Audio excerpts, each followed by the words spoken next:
ahli yang hadir ini hari ini adalah ahli yang ada dalam BAP. Ini ada BAP-nya, BAP ahli. Yang sejatinya yang menghadirkan ahli ini ke persidangan adalah penuntut umum. Tapi kami sudah ngotot, sampai ngotot ini, supaya ahli ini tidak dihadirkan. Jaksa hanya menyatakan, kami rasa sudah cukup. Jadi yang menggunakan perasaan dalam persidangan pidana, pembuktian substansial. Saya nggak tahu di perasaan gimana. Apakah dia mungkin pas bangun rasanya happy atau apa, saya nggak tahu. Tapi perasaan mereka saat itu sudah cukup. Tapi puji Tuhan, alhamdulillah, ahli ini punya hati nurani. Karena memang kenapa kami ngotot waktu itu menghadirkan ahli ini? Karena bagi kami ada keterangan ahli yang tidak tepat. Ya, makanya mungkin jaksa penuntut umum waktu itu udah menduga itu kalau dihadirkan malah akan melemahkan dakwaannya, sehingga tidak mau menghadirkan satu-satunya ahli dalam BAP. Kemudian kami hadirkan dan benar ya tadi bahwa ahli itu tidak diberikan informasi yang utuh, sehingga dalam BAP-nya ahli itu mengatakan tadi di persidangan itu juga, saya tidak diberitahu bahwa ada tanda tangan kepala desa sebelumnya. Saya tidak ditunjukkan aslinya, hanya katanya. Jadi digambarkan bukti utama jaksa itu surat pernyataan kesaksian itu dibuat tahun 2009, tapi ditandatangani oleh lurah yang baru menjabat 2012. Dihilangkan ada tanda tangan kepala desa yang menjabat pada saat surat itu dibuat 2009. Ini tidak disampaikan ke ahli, makanya ahli bilang, oh ini terpenuhi. Maka jadilah perkara ini sampai ke persidangan. Tapi sayangnya di persidangan ahli ini tidak dihadirkan. Dan kami akhirnya berusaha mencari ahli ini bersusah payah dan ketemu. Dan ketika kami kasih gambar penjelasan, hati nuraninya terketuk.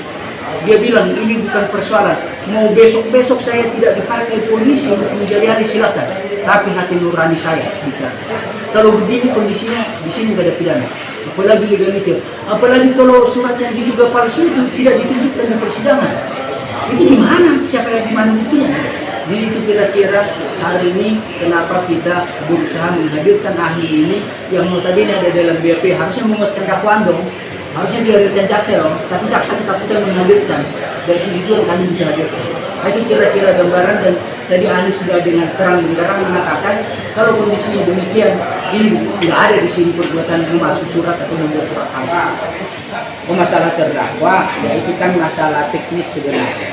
Justru kita menyampaikan itu karena dari lapas, dari rutan mengatakan ini ada surat Menteri Hukum dan HAM disampaikan ke kami catatan bahwa persidangan itu sudah bisa offline, dan kami sebenarnya setuju offline, tapi jaksanya nggak mau karena mereka misalkan kalau online menyiapkan sarana prasarananya, menyiapkan tempat segala macam, waktu penjaganya harus menjaga itu. Mereka justru kami lebih senang sidang langsung di pengadilan, makanya suratnya dikasih. Kami nggak dapat itu dari sana.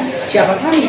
Tapi mungkin kedinasan Menkumham kirim ke lapas-lapas atau kemana, dan itu dikasih oleh rutan kita bahwa sidang sudah bisa. Tapi nyatanya ngotot nih, saya nggak tahu apa yang ditakutkan jaksa ini. Dari jaksa bukan dari rutan. Karena yang memberitahu kami itu adalah rutan justru. Ya, gitu. Dan hakim tadi kan udah tegas. Kenapa? Kami khawatirkan selama ini kadang sinyal rusak, lagi musimnya sekarang nggak menentu. Nah itu, jadi makanya kita minta supaya terdakwa ini bisa dengan leluasa menyampaikan apa yang dia alami. Ya, jadi tidak ada yang dibohongi gitu. Karena ya dari awal kami udah bilang ini syarat banget dengan kejanggalan-kejanggalan. Pertama, nih terdakwa ini, pelapor Idris ini katanya mendapatkan warisan kemudian diterbitkan giri. Girik itu jelas-jelas adalah hak atas tanah ada. Bukti hak atas tanah ada, bukan warisan. Kedua, dia terima katanya tahun 82. Sejak adanya undang-undang pokok agraria dan ada turunannya PP yang pelaksanaan undang-undang pokok agraria tahun 60 dan 61, sejak saat itu sudah tidak boleh terbit girik baru atau yang lain, ya, kecuali yang diatur dalam undang-undang pokok agraria. Tapi ini katanya terbit girik tahun 82, nggak tahu gimana ceritanya. Dan lucunya begitu dia dapat girik ini, dia pergi ke Lampung katanya dari tahun 1982, baru 2018, langsung bikin laporan. Itu. Ini kebohongan. Kenapa kami bilang kebohongan? ada 2 ahli yang dibawa oleh pelapor ini untuk menguatkan laporannya. Ternyata BAP-nya bertentangan dengan keterangan dia di persidangan, keterangan si pelapor ini. Oleh karena ini 2 saksi ini jadi goib, menghilang, nggak tahu di mana. Kita udah ngotot nih. Untungnya saya nggak tahu nih. Ini selalu jalan Tuhan. Kita udah pasaran yang tidak dihadirkan. Tapi jaksanya ngomong, yang mulia, izin kalau bisa kami bacakan BAP-nya. Saya dalam hati dengan senang hati. Kenapa? Tidak dibacakan BAP-nya. Bahwa dia baru kenal pelapor Idris ini 10 tahun yang lalu. Dia di BAP 2020. Berarti kalau 10 tahun lalu 2010. Kalau kenal 2010 dua-duanya loh. Berarti dia bohong, tidak pernah di Lampung. Atau pada tahun 2010 itu dia sejak 2010 itu ke depan dia di Jakarta bukan di Lampung. Kemudian dilakukan pengurukan 2007 sampai 2010 tanah itu dia berada di sana tapi nggak pernah komplain, nggak pernah keberatan. Gitu. Berikutnya dia bilang dia ingat tanah batasnya itu adalah karena tahun 82 pas ditinggalkan ada tumbuh pohon mahoni di sana. Yang kemudian berarti 1982 ke 2018, 36 tahun kemudian pohon mahoni ini besarnya sebesar pahanya. Coba bayangkan mahoni 36 tahun besarnya segini. Gitu, kebohongannya. Gitu. Kemudian kita sudah hadirkan saksi fakta. Ada saksi yang di BAP, dia BAP tanda tangan BAP berkasnya nggak ada dalam BAP ini tidak ada dalam berkas perkara. Ada dalam keterangan dia juga saya kenal si Idris pelapor ini, saya jaga tanah itu, jaga tanah dari 2001 nggak pernah dia komplain. Bahkan dari tahun 90-an paman saya yang jaga, dia juga nggak pernah komplain. Itu tanyanya Pak terdakwa ini nggak pernah komplain. Gitu. Saksi yang satu lagi, karena dia kali ada yang mengatakan, yang saya 2000-an bareng sama dia di election, gimana ceritanya? Kemudian saya ini, karena saya juga honor di kelurahan, saya 3 kali ditugaskan untuk menjadi saksi pengukuran batas tanah Angkasa Pura yang berbatasan dengan tanah sengketa ini. Dari 2001, 2011, 2018 itu dalam pengukuran mereka yang ditemukan batas-batas tanah Angkasa Pura ini adalah tanah Joko Sukamtono. Dari 2001, 2011, 2018 nggak ada tanahnya Idris.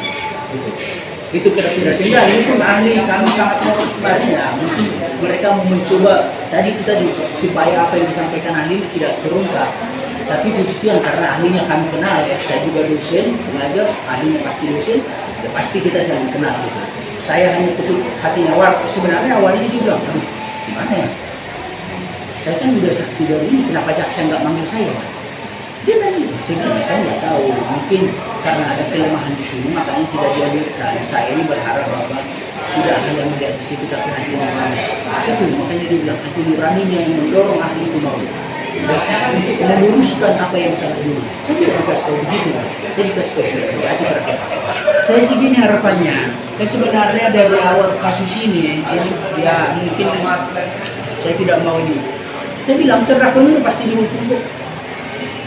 Mau apapun, tapi kita hanya pengen mengungkapkan ini loh kebenarannya. Jadi kalau dihukum pun biarlah mereka menerima laknatnya sendiri, dia karmanya sendiri nanti di dunia akhirat. Bahkan kalau dalam keyakinan saya sampai 7 turunan kita akan menderita keturunan. Ya, kalau dia mengingkari ini, apalagi hakim itu kan wakil Tuhan. Kami hanya berharap hakim itu menggunakan hati nurani. Ya. Bukan menggunakan pengaruh di belakang atau takut pengaruh di atas, tapi menggunakan hati nurani dari silam.